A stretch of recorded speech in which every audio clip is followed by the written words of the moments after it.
And at what point was the turning point for you? At what stage?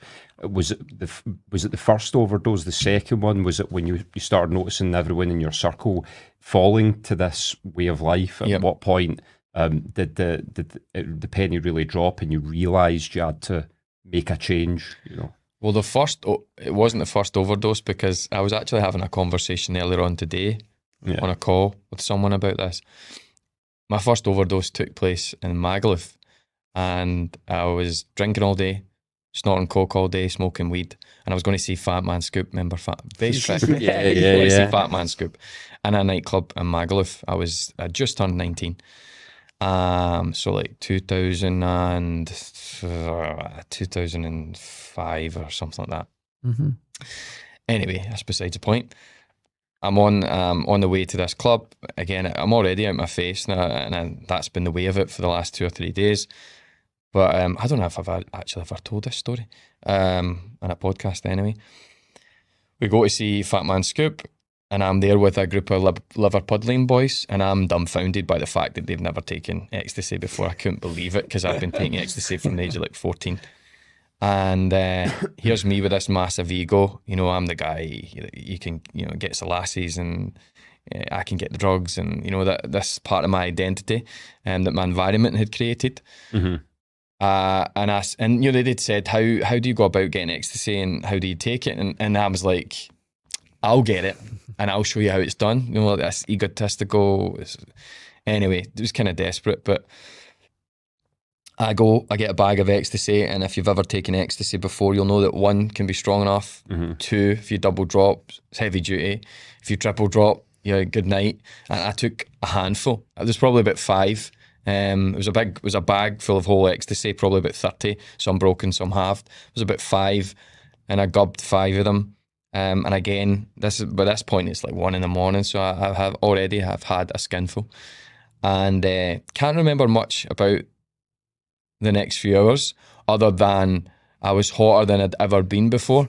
And on ecstasy, I'd become accustomed to what it felt like to take ecstasy. I'd been taking it for years, but this felt different. It was a different sensation, a stronger warmth, a breathlessness.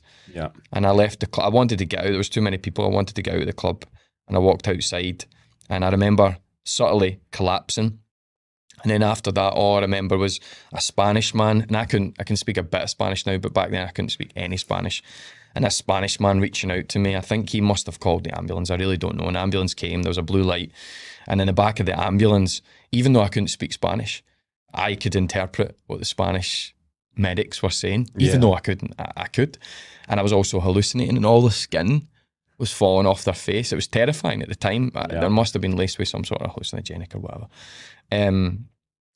Go to the hospital, and I can't remember anything else until the next day. But the report showed that they had to dose me with Valium, that my heart rate was,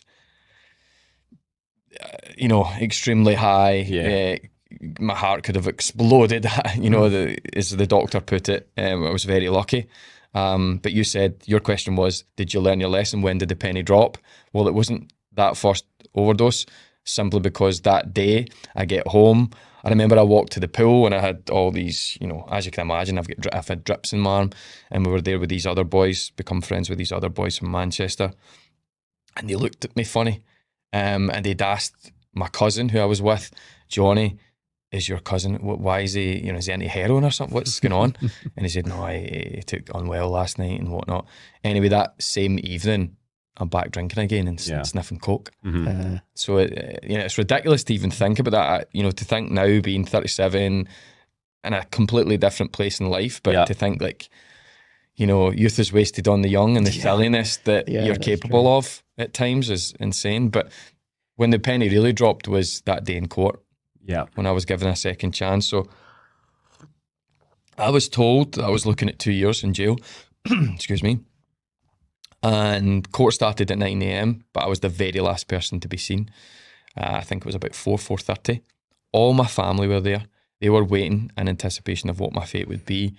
Bags were packed, and the magistrate called me up, and I can't remember the months and weeks leading up at all, but I can remember that day clearly, still to this day. I was 23 at the time. And I walk up and it was almost like someone else was controlling me with like a PlayStation remote or something. Yeah.